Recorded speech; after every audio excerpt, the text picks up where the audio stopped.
নমস্কার বন্ধুরা, দেখুন এটা একটা টাইলসের বিটের একটা ডিজাইন হবে সিম্পলের মধ্যে। আপনারা টাইলস লাগানোর আগে এইভাবে সিমেন্টের গোলা লাগিয়ে তারপরে প্লাস্টার মতো করে নেবেন, তাহলে আপনার কি হবে, টাইলসটার টেকসইটা ভালো হবে। আপনারা শুধু সিমেন্ট দিয়ে লাগিয়ে দেবেন না, ওতে আপনার আপ ডাউন হবে প্লাস টেকসই হবে না।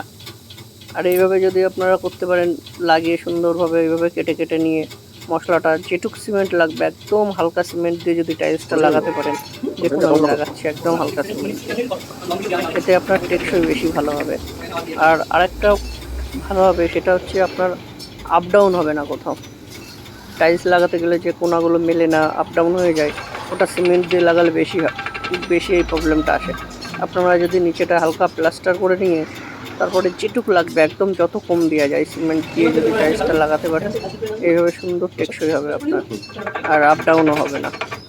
আপনারা এইভাবে এই ফর্মুলায় কাজ করে দেখবেন, আশা করি ভালো হবে। আর আপনারা এইভাবে আমাদের চ্যানেলটিকে ফলো করে রাখবেন, আর এরকম সুন্দর সুন্দর কাজ দেখার জন্য আমাদের পাশে থাকবেন। দেখুন কাজের থেকে আমরা অনেক কষ্ট করে এই ভিডিওগুলো বানাই।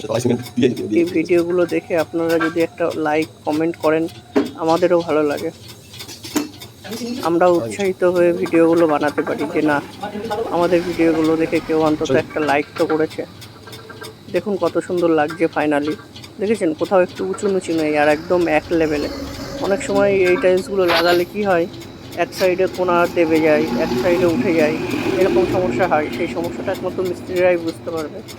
তো কিন্তু আপনারা যদি প্লাস্টার করে এইভাবে টাইলসগুলো লাগাতে পারেন, তাহলে আপনার এই যে ছোটো পিসগুলো লাগাতে যে সমস্যাটা আসে সেটা আসবে না। শুধু সিমেন্ট দিয়ে ভুল করেও লাগাবেন না, সমস্যাটা আপনার আসবেই তাহলে। আর এইভাবে যদি আপনারা প্লাস্টার করে লাগাতে পারেন, কোনো সমস্যাই আসবে না। নমস্কার বন্ধুরা, ভালো থাকবেন সবাই। আর এরকম সুন্দর সুন্দর ভিডিও পেতে চ্যানেল ফলো সাবস্ক্রাইব করে রাখবেন। নমস্কার।